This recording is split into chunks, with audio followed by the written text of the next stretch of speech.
자, 여러분 이번 시간에는 선거와 선거제도 한번 보도록 하겠습니다. 이제 우리 정치와 법의 킬러 문제가 이제 선거와 관련해서 의석수 계산하는 것이죠.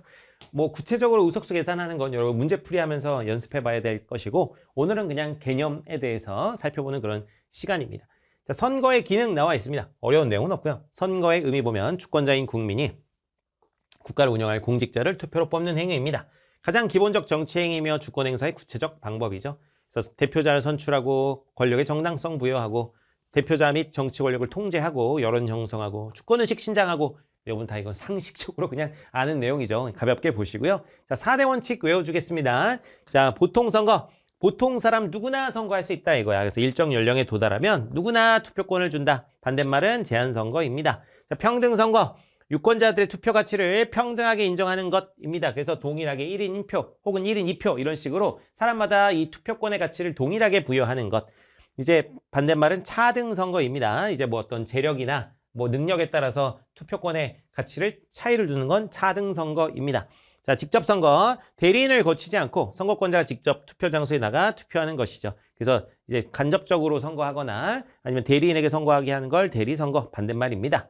자, 비밀 선거는 누구에게 투표했는지 알 수 없게 하는 것을 비밀 선거라고 합니다. 그래서 공개적으로 그냥 예를 들면 여러분 손 들고 막 찬반 투표하고 이런 거는 이제 공개적으로 하는 거죠. 반대말은 공개 선거가 되겠습니다. 다음으로 넘어갈게요. 자, 선거제도 한번 보도록 하겠습니다. 선거제도. 자, 소선거구제는 선거구의 크기가 작다 이런 얘기예요. 근데 이제 그래서 한 선거구에서 한 명의 대표자만 선출하는 걸 소선거구제라고 하고, 중대선거구제는 선거구를 좀 넓혀가지고 이 한 선거구에서 여러 명을 뽑는다 이겁니다. 그래서 2명 이상의 대표자를 선출하는 걸 중대선거구제라고 합니다. 소선거구제에서는 그래서 여러분 1등 한 명만 당선되기 때문에 우리나라로 치면 이제 국민의힘이나 민주당처럼 큰 정당들이 에서 추천한 후보들이 당선될 가능성이 높습니다. 그래서 다수당에 유리하고, 이제 군소 정당들은 잘 당선이 되지 않다 보니까 어쨌든 큰 정당 중심으로 돌아가니까 전국 안정에 용이합니다. 그리고 이제 1등만 당선되는 거니까 선거 관리가 용이하고, 그리고 이제 후보자들이 그렇게 많지 않을 가능성이 높아요. 1등만 당선되니까 1등 하기 쉽지 않을 거 아니야. 그래서 국민의힘이나 민주당 아니면 쉽게 이제 출마하기 어렵기 때문에 하여튼 후보자가 좀 적어서 관리가 용이하고 선거 비용 좀 줄일 수 있다. 그래서 후보자가 적으니까 유권자가 후보자 파악이 용이하고요. 최고 득표자 1등의 당선으로 지역 대표성을 확보하기 좋다는 장점이 있습니다. 근데 중대선거구제는 어떤 장점이 있는가? 보면 그 보기 전에 소선거구제 단점부터 한번 볼게요. 단점은 사표가 많이 발생합니다. 사표는 죽은 표야, 죽은 표. 무슨 얘기냐면 1등만 당선되니까 예를 들면 A 후보는 40%, B 후보는 뭐 30%, C 후보도 30%라고 해봐요. 그러면 A 후보 당선이죠, 당선. 자, 그러면은 A 후보를 찍지 않은 B랑 C를 찍은 사람들의 표는 뭐가 되는 거야? 죽은 표가 되는 거야. 사표가 됩니다. 그래서 사표가 많이 발생한다. 이런 얘기죠. 1등만 당선되고 나머지 표는 죽어버리니까. 자, 그리고 소수 집단. 뭐 예를 들면 이거 더 줄여볼까? 이거 25로 하고 D는 5% 이렇게 해보자. 여기까지 다 사표인데 D 같은 친구들은 당선되기가 어렵잖아. 그래서 소수 집단 의사 반영이 어렵고, 자, 득표율과 의석률 불일치가 심하다. 자, 무슨 얘기냐면, 자, 예를 들면 A당이 민주당 같은 당이라고 해봐요. B는 이제 국민의힘이라고 이제 보면, 자, A는 40%, B는 30% 이제 얻었는데, 어차피 전국적으로 보면은 대다수 지역구에서 A랑 B가 당선될 거야. 실제로 뭐 우리나라에서도 민주당 지지율이 뭐 40%인데, 실제 의석은 지금 보면은 막 180석 이렇게 가져가잖아요. 180석이면 의석은 실제 60% 정도를 가져간 겁니다, 여러분. 우리 전체가 300석인데 그 중에 180석 먹었으니까 지지율은 한 40% 정도인데 이제 의석은 더 가져가게 된다 이런 얘기죠. 왜냐하면은 40%의 지지율 가지고도 대다수 지역에서 승리할 수가 있기 때문에, 그래서 득표율과 의석률의 불일치가 심합니다. 반면 이제 D정당 뭐 예를 들면 개혁신당 같은 정당이라고 하면 5% 정도의 지지를 받아도 실제로 이 300석 중에 5%면 15석 정도 되는 것인데 15석 얻기가 쉽지가 않다는 얘기예요. 왜냐하면 지역구에서는 당선되기가 어렵기 때문에 그렇습니다. 그래서 1등 해야 되잖아. 그 지역에서 1등 해야 되는데 이 5% 지역 지지율 가지고 1등 할 수 있는 지역은 거의 없겠죠. 그래서 이 득표율과 의석률의 불일치가 심해요. 그래서 이제 큰 정당, 이제 다수당은 어떻게 되냐면 이제 지지율보다, 득표율보다 의석률이 훨씬 크게 됩니다. 그래서 과대대표 된다 그래요. 과대대표. 다수당은 과대대표되고 소수당은 득표율을 5% 먹었지만 그 의석을 15석 먹기는 거의 불가능하기 때문에 이건 뭐야? 과소대표된다. 이렇게 얘기할 수 있어요. 당선되기가 매우 어렵기 때문에 불일치가 심하고요. 그리고 1등만 당선되니까 1등하기 위해서 서로 뭐 이제 비난하고 가짜뉴스 퍼뜨리고 선거가 굉장히 과열될 우려가 있습니다. 자, 중대선거구제는 근데 2인 이상의 대표자를 선출하죠. 그래서 사표가 좀 적게 나올 수 있다. 2등까지 당선시켜 주니까 사표가 좀 적을 수 있다. 요 경우 보면 그러면 A 당선, B 당선 이렇게 되는 거지. 그럼 사표가 30%밖에 안 나옵니다. 적게 발생하고 어쨌든 그럼 2등 해도 당선되고 심지어 뭐 4명 뽑는다고 하면 4등 해도 당선이 되는 거예요. 그러니까 좀 작은 정당이나 정치 시인들이 어느 정도 표를 받으면 당선될 수 있어서 괜찮다. 그리고 이제 소수 정당들도 당선될 가능성이 좀 생기니까 다양한 의사 반영이 좋다. 하지만 예를 들면 뭐 4인 뽑는 선거구다라고 하면 후보가 막 10몇 명 나오면 난리가 날 수도 있어요. 그래서 선거 관리가 복잡하고 비용이 많이 들고요. 선거구 내 투표 가치의 차등 문제가 발생합니다. 자, 요거는 무슨 얘기냐? 자, 방금 저 얘기로 해보면 자, A는 30%. 자, 조금 더 극단적인 예를 들어볼게요. A는 60%로 1등 했어요. B는 15%로 2등 했어. 뭐 C는 뭐 한 10%, 뭐 D는 한 8% 뭐 이렇게 했다고 해보자고요. 자, 그러면 어쨌든 당선되는 건 이 2명 뽑는 선거구라면 A와 B입니다. 이렇게. 그러니까 A는 B보다 표를 4배나 더 받았음에도 불구하고 B랑 그냥 똑같은 당선인이야. 예를 들면 여러분 예를 들면 이걸 그냥 쉽게 생각하기 위해서 A는 60표로 당선됐고 B는 15표로 당선됐다고 해봐요. 그러면은 A를 뽑은 사람들의 표의 가치는 60분의 의원 하나에 60분의 1만큼의 가치를 갖는 것이고 B를 찍은 사람의 표는 하나가 의원 하나의 15분의 1을 차지하는 것입니다. 그래서 A를 찍은 사람의 표는 과소대표 되게 되고 B를 찍은 사람의 표는 과대대표 됩니다. 물론 C랑 D는 죽은 표니까 이건 사표니까 뭐 이건 신경 쓸 필요는 없는데 당선자 간 이 투표 가치의 차등 문제가 발생한다는 그런 얘기예요. 그래서 평등 선거에 어긋난다라는 그런 비판을 받을 수 있습니다. 그래서 그런 비판 받을 수 있고 또 군소정당이 난립하게 되면 전국이 불안정할 수가 있고요. 작은 당들이 이제 많이 활약할 수 있으니까. 그리고 후보자 난립 시 막 후보자 10몇 명 되면 언제 그거 보냐 이거야. 이 사람 어떤 사람이고. 그래서 유권자 무관심이 우려된다. 이런 얘기입니다. 자, 우리나라는 이제 정당 명부식 비례대표제를 하는데 유권자가 1인 2표제를 통해서 지역구 후보와 별도로 정당에 투표하면 그 전국 정당 득표율에 따라 비례대표 의석을 배분하고 그 배분된 의석은 비례대표 그 정당이 먼저 이제 비례대표 후보자 명부를 이제 발표하면 그 순서대로 이렇게 당선자를 결정하는 제도입니다. 이거는 뭐 비례대표 설명할 때 조금 더 설명을 드릴게요. 일단 넘어갑니다. 자, 대표를 결정하는 방식은 다수대표제가 있고요. 다수대표제는 말 그대로 그냥 다수득표자를 당선자로 결정하는 제도입니다. 그래서 당선자 결정 과정이 우리가 그냥 선거하면 사실 떠오르는 건 다수대표제예요. 다수의 표를 받으면 당선된다. 근데 이제 아까 얘기했지만 이 다수대표제의 단점을 보면 어쨌든 1등 다수의 표를 얻으면 당선이 소수표는 죽어버리죠. 그래가지고 이 큰 정당 다수당은 과대대표되게 되고 이제 소수당은 과소대표되게 됩니다. 그래서 득표율과 의석률 간 불일치가 심하다는 이제 단점이 있고, 자, 비례대표제는 어떠냐면 여러분 딱 그 정당이 획득한 득표 비율에 따라서 의석수를 할당하는 제도입니다. 그래가지고 예를 들면 뭐 민주당이 40% 뭐 할까요? 개혁신당이 뭐 예를 들면 5%를 먹었다. 5% 득표를 했다라고 한다면 이 딱 5%만큼의 의석은 가져가게 해주는 제도가 비례대표제입니다. 뭐 1등에게 이제 몰빵하는 그런 제도가 아니라 이 득표한 만큼 의석수를 할당하는 것입니다. 그래서 유권자의 의사가 의석수에 그대로 반영이 되고요. 그래서 사표가 거의 발생하지 않고, 근데 이제 의석수를 어떻게 배분하느냐 가지고도 또 이제 각 정당들이 자신들에게 이익이 되는 방식으로 하려고 뭐 여러 가지 제도들을 막 고민하거든요. 병립형이냐, 뭐 연동형이냐, 막 이렇게 이제 얘기하는데, 하여튼 그것과 관련해서 계산하는 방법이 좀 복잡해질 수 있다라는 이제 그런 단점도 있습니다. 그래서 여러분 그 비례대표 계산하는 방식이 출제되는 건 그 제시문을 잘 보고 판단하셔야 돼요. 어떤 방식으로 이게 분배하는지 이제 그런 것들 좀 따져줘야 되는 것입니다. 하여튼 비례대표는 이제 득표한 비율에 따라서 의석수를 할당하는 것이다.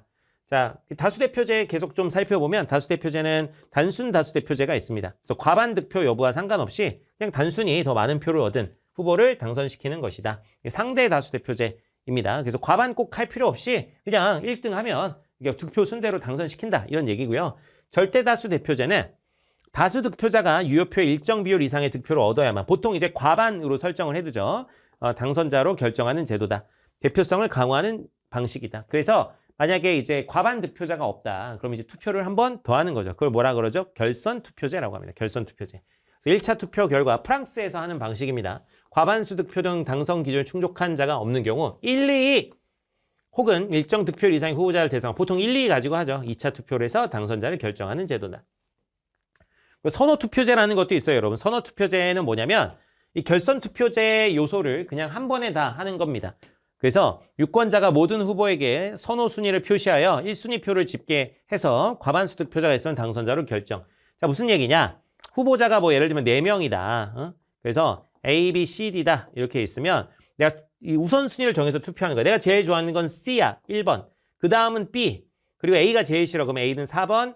그 C는 3번. 이렇게 이제 내가 투표를 하는 겁니다. 그럼 사람들끼리 이제 투표한 거를 따져가지고 일단 1순위 투표만 쭉 집계해요. 1순위 투표만 쭉 집계해가지고 거기서 과반수 있으면 바로 당선자가 나오는데 만약에 이제 과반수 투표자가 없다면 최저 득표자를 탈락시키는 겁니다. 이제 그래서 최저 투표자를 탈락시키고 자, 예를 들면 그러면 이제 이렇게 저는 이렇게 찍었지만 이제 1순위 투표를 보니까 A가 40%, B가 30%, 그리고 이제 D가 뭐 예를 들면 몇 프로라고 할까? 20%. 이거 뭐 얼마야?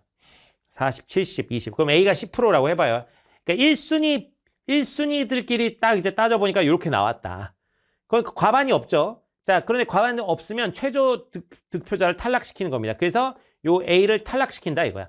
그럼 A를 탈락시키고 A를 찍은 사람들 표를 다시 분석하는 거예요. 그래서 A를 찍은 사람들의 표를 분석해가지고 그 2순위 후보자에게 넘겨주는 거야. A를 찍은 사람들의 표를 분류해가지고 걔네가 2순위로는 뭘 찍었나. 그래서 A 찍은 표를 B, C, D로 다시 이렇게 나눠줍니다.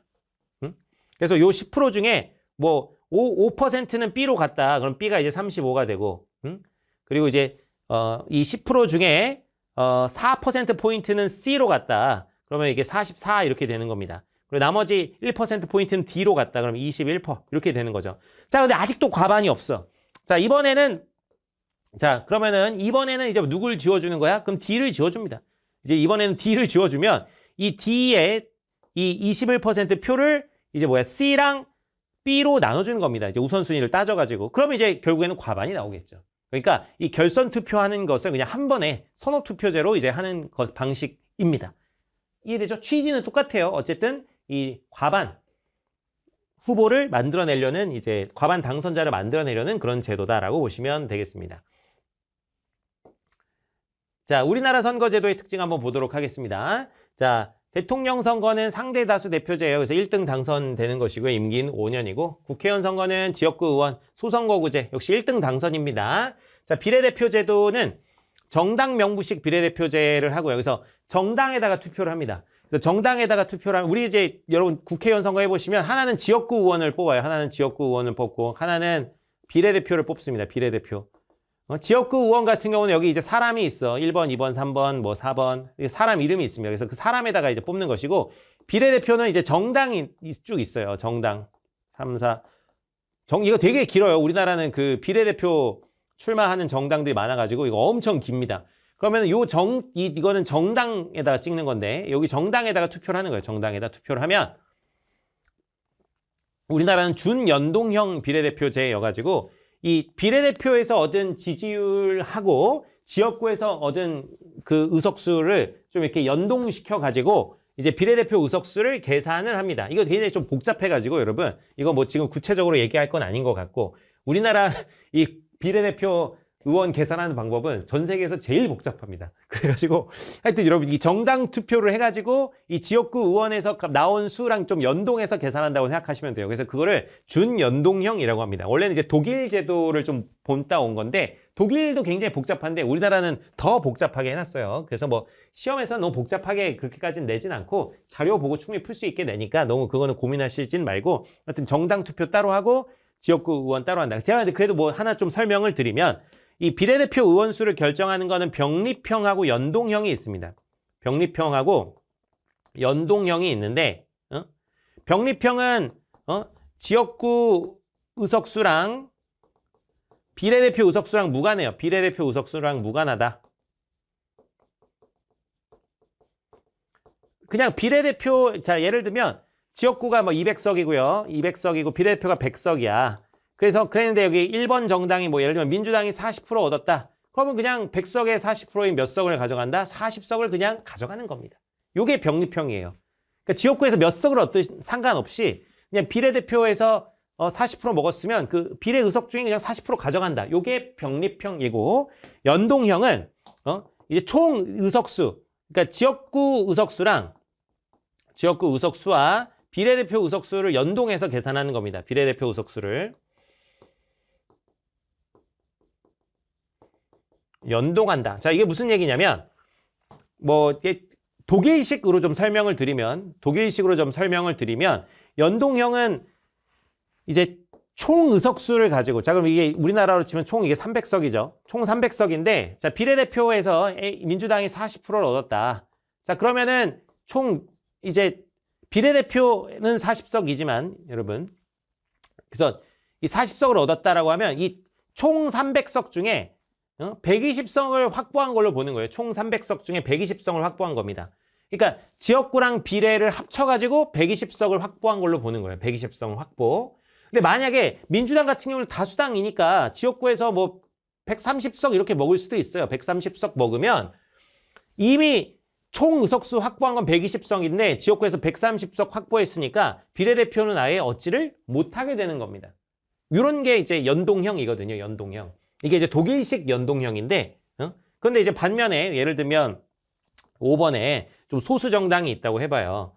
지역구는 0석이야. 지역구는 0석인데 여기서 지지율은 그래도 10%를 받았어. 그러면은 얘는 총 300석 중에서 그래도 10%는 가져가야 되니까 30석 정도로 확보한 겁니다. 자, 그런데 얘는 지역구 의원은 0석이니까 이 비례대표에서는 그러면 이제 몇 석을 가져간다, 여러분? 30석을 가져가게 됩니다. 하여튼 이게 이제 독일식 방식인데 우리나라는 또 막 이제 도입할 때 얘기가 많아가지고 독일식을 그대로 가져오진 않고 좀 이제 이 총 의석수에서 뭐 절반 깎고 뭐 이런 것들을 도입했어. 너무 뭐 디테일하게 들어갈 필요는 없습니다. 그래서 우리나라는 완전 연동형은 아니고 준연동형이라고 표현합니다. 우리나라는 또 비례 의석이 워낙 작잖아요. 비례 의석이 너무 작아가지고 100석이 안 되고 너무 작기 때문에 이제 뭐 연동형 하기에는 비례대표 의석수가 좀 작아가지고 좀 쉽지가 않습니다. 하여튼 뭐 이런 형태입니다, 여러분. 그래서 하여튼 우리나라 지금 준연동형으로 가서 복잡해가지고 뭐하냐 위성정당을 만들어요. 이게 이제 우리나라의 특수적인 건데 각 정당들이 비례대표 선거를 그냥 올바르게 하는 게 아니라 위성정당을 따로 만들어서 그 위성정당을 데리고 이제 막 선거를 하고 막 이렇게 합니다. 그러니까 지역구 예를 들면 이제 민주당이랑 국힘이 우리나라의 다수당인데 그래서 국민의힘도 위성정당을 하나 만들어서 비례대표를 출마시키고 민주당도 이제 위성정당을 만들어서 비례대표를 출마시키는 이런 좀 기이한 형태의 이제 제도들이 많이 나타나고 있습니다. 그게 뭐 이제 우리나라의 어떤 정치적 흐름에 따라서 나타나는 거죠. 모든 제도는 다 역사적인 배경이 있는 거라서 하여튼 그래서 여러분 너무 깊게 들어가실 필요는 없다 이거예요. 우리나라는 준연동형이다. 이 정도로 알아두시면 되고 문제풀이 하실 때는 제시문에 나와 있는 걸 잘 읽어보고 거기 적용하시면 됩니다. 자, 그리고 지방선거는 지방자치단체장은 1등이 당선되는 상대 다수 투표제. 자, 4년 임기고요. 자, 지방의회 의원은 지역구 의원은 자, 광역의회, 서울시 의원이나 경기도 의원은 1등 당선이에요. 그래서 소선거구제입니다. 근데 기초의회는 중대선거구제예요. 그래서 2인 선거구가 기본이고 3인 선거구 심지어 4인 선거구도 있습니다. 4명 뽑는 데도 있어요. 그래서 기초의회는 중대선거구제다. 자, 비례대표 의원은 똑같이 정당 명부식 비례대표제를 하고 있습니다. 이 지방의원은 이제 병립형으로 하고 있어요. 그냥 이제 얻은 만큼 계산해서 가져간다. 임기는 4년. 자, 교육감 같은 경우는 상대다수 대표제를 해서 역시 1등 당선. 이제 임기는 4년. 이렇게 볼 수가 있습니다. 자, 다음으로 넘어가 볼게요. 자, 공정한 선거제도의 특징 뭐 이렇게 나와 있는데 선거구 법정주의가 있습니다. 선거구를 임의대로 권력자들이 조정하는 경우 특정 정당이나 인물에게 유리해질 수 있기 때문에 법에 따라서 선거구를 획정해야 된다. 그래서 우리나라는 국회에다가 선거구 획정위원회를 두어서 획정하고 있었지만 2015년 8월 개정해가지고 국회의원 선거구 획정위원회는 중앙선거관리위원회에 둡니다. 그래서 독립적인 지위를 주고요. 국회의원 선거구 획정위원회에서 획정안을 만들어서 결국 국회 의결을 거쳐서 확정이 되는 것이고요. 선거 공영제는 공정한 선거를 위하여 선거 과정을 국가기관이 관리하고 선거 비용의 일부를 국가가 이제 부담하는 제도입니다. 그래서 10% 이상 득표하면 정해진 거에 절반을 보전해주고 15% 이상 득표하면 정해진 항목들의 전액을 국가에서 보존을 해줍니다. 그래서 과열을 방지하고 선거운동의 기회균등을 보장해준다. 자, 선거관리위원회는 선거와 국민투표의 공정한 관리 및 정당에 대한 사무를 담당하는 헌법상 독립기관 선거관리위원회입니다. 게리맨더링이라는 표현이 나오는데 게리맨더링은 특정 정당이나 특정 후보자에게 유리하도록 선거구를 정하는 것이다. 그래서 1812년 미국 매사추세츠주 지지사 게리가 이제 자기 당인 공화당이 유리하도록 선거구를 분할하였는데 이제 그 모양이 이제 셀리맨더 이제 어떤 괴물 도롱뇽과 같다고 해가지고 반대당에서 이제 게리의 이름을 붙여가지고 게리맨더라고 야유하면서 비난하는 데서 유래되었다라는 거예요. 이제 괴물적인 형태로 막 이게 선거구가 옆으로 이제 길쭉한 형태로 막 만들어졌었거든요. 그래서 야 선거구 이 모양 이게 뭐냐? 도룡뇽 같다. 이러면서 이제 비난하는 데서 유래된 말이다라고 볼 수 있겠습니다. 자, 아까 잠깐 말씀드렸는데요. 자, 선거 결과 분석할 때 과대대표되고 과소대표되는 게 있는데 득표율에 비해서 의석률이 높게 나타나는 경우 그래서 차지한 표보다 의석을 더 많이 차지하면 과대대표됐다라고 우리가 이렇게 표현하고요. 주로 이제 다수당이 이렇게 됩니다. 여러분 다수당. 다수당. 이제 정당이나 후보자가 획득한 득표율에 비해 의석률이 더 낮게 나타나는 경우 주로 이거는 이제 소수당에서 나타나는 경우입니다. 그래서 이제 주로 이제 상대 다수 대표제. 그래서 1등 당선시키는 이제 이런 형태에서는 주로 이제 다수당이 과대대표되고 소수당은 당선이 워낙 어려우니까 과소대표된다. 그래서 유권자 의사에 비해 더 적은 의석을 차지했다는 의미다. 라는 그런 얘기입니다. 여러분 이제 이번에 본 거는 이제 개념만 이렇게 좀 정리해 본 거고 이제 문제풀이에 적용하는 건 실제로 여러분 이렇게 몇 석을 얻었는지 그래서 그것이 전체 의석 중에는 의석률이 얼마나 되는지 이런 것들을 이거는 계속 문제 연습을 많이 하셔야 익숙해지는 문제입니다. 그래서 많이 하셔가지고 이 선거 관련 문제 5분 이내에 풀 수 있으면 그 정도면 충분히 괜찮거든요. 그래서 이 개념은 지금 그냥 좀 암기해 두시고 이제 문제풀이 연습하면서 이제 시험에서 얼마나 빨리 풀 수 있는지 시간을 이렇게 재보면서 풀어보시기 바랍니다. 자, 이번 시간 마치겠습니다.